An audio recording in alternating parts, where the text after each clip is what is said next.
You're talking about this because yesterday I've got an idea for a book. All right. Okay. And it's, you've heard the distinction living in the flesh or living in the spirit? Yes. Yes, Like I've heard of it. godly thoughts or worldly thoughts? Yes. You know, are you Trying to living do in things the on the flesh. Okay, so there's groups of thought, like there's thoughts that the origination is the world, living in the flesh, are worldly thoughts, and then there's thoughts that are spiritual thoughts. And basically the idea is to distinguish between the two so that 95% of the time you have worldly thoughts. Okay? And they're so habitual, now they're subconscious. They're not really a thought. It's like running everything. Your unconscious is running 95% of everything. You have original thought maybe 1% of the time. Okay? Like a creative thought. Everything else automatic. And it's been put into memory. They're flesh thoughts because they're organized to keep you alive. They're not organized to have you thrive or to live. They're organized, they're the top thoughts that will keep you alive. That's why they're fear-based. It's always afraid of what's going to happen next, trying to anticipate how you might die. Okay? So, I mean, it's instinct, but it's the way an animal thinks. It's flight or flee. Okay? But it's not spiritual, it's not creative. Okay? They're not thoughts that are originating from a creator. And you have those thoughts too, because you have that within you as well. Okay? So you have a master creator, master intelligence that's available to you, but we never use it because your thoughts about the flesh are displacing it. So basically it's like being able to catch if you want to create something, be able to catch all of the flesh thoughts and replace them with a creative thought. Okay? And then reprogram yourself, to live in the spirit instead of living in the flesh. And the payoff, okay, like you said, 1,000 times the results, but the real payoff is living a life that you love instead of living a life in order to live. To survive based on fear. Based on fear. And just instincts like an animal. So like your fleshly thoughts emotionally is like despair and sorrow and grief, okay? And the emotions associated with living are, excitement and looking forward, anticipation, and living in faith, like you are that things will work out versus you are that things aren't going to work out. So it's like distinguishing between the two. And if you can distinguish between the two, what you'll naturally do is catch yourself and being able to stop and replace it with a different thought. It's kind of like positive thinking, but it really isn't, because it's the source of the thought. Like, where's the source coming from? Is that thought coming from the world, or is that thought coming from the divine creator and the infinite power? Like, there's limited power in the world, there's infinite power if you just, all you got to do is direct that power. So like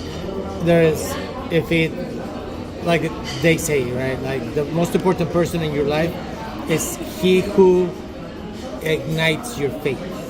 And the most dangerous person in the world, it's he who ignites your fears. Exactly. And your doubts. Yeah. Right? The voice. Because the voices around you. Because those thoughts, one has to do with the flesh, and the other has to do with your spirit. And that's with using a Christian vocabulary. And I wanted to. What I saw this doing is, it could actually be like you might get some churches to sponsor this, to allow you to present this course, You see what I'm saying? Like, that's the way I can contribute to the church in a way that distinguishes it for Christians. Christians don't have that distinction. They hear what it's like to live in the spirit, live in the flesh, but they don't get it. You know, this is a way, like, if they experience it, it's like, why do you want to live like that when you can experience this? Why do you want to live down here surviving when you can go out and save kids' lives? I mean, did you ever think about if you were just running your print shop and Yes. right? Yeah. Versus what's your life like now, right? Right. There's no comparison. It's very different. And I would have never achieved the satisfaction, gratification, and I would have never met the level of people.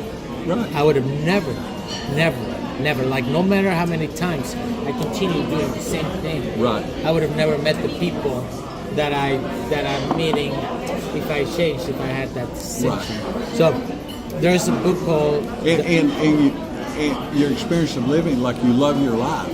It's Yes. a life you love, not a life that you have to do in order to keep eating and living indoors, right?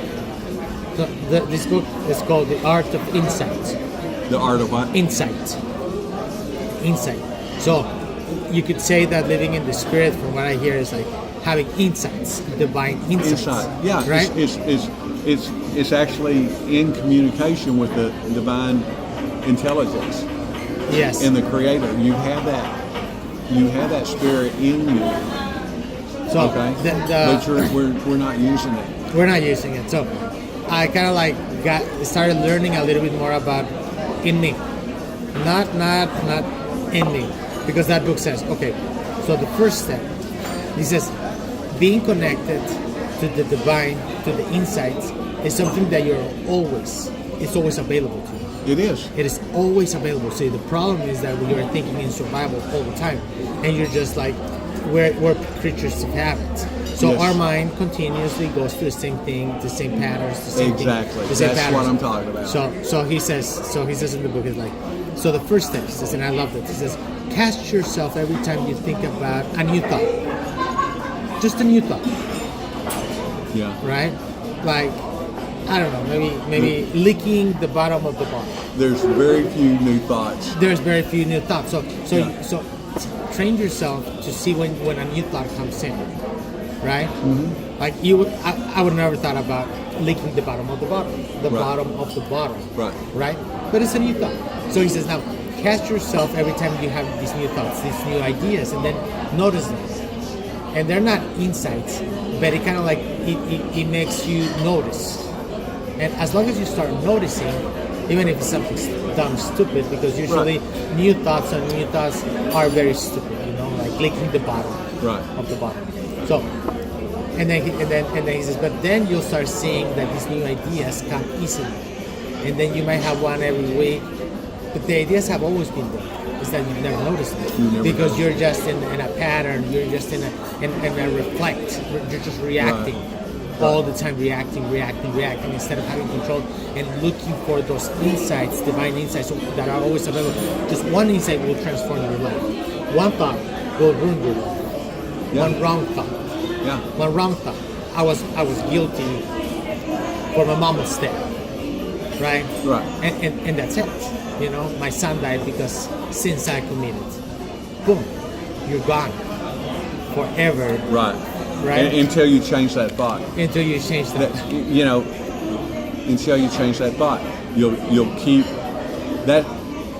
What it is you have that creative capacity inside of you, just like God. You have that part of God in you. Not full power of God but we have part of that in us.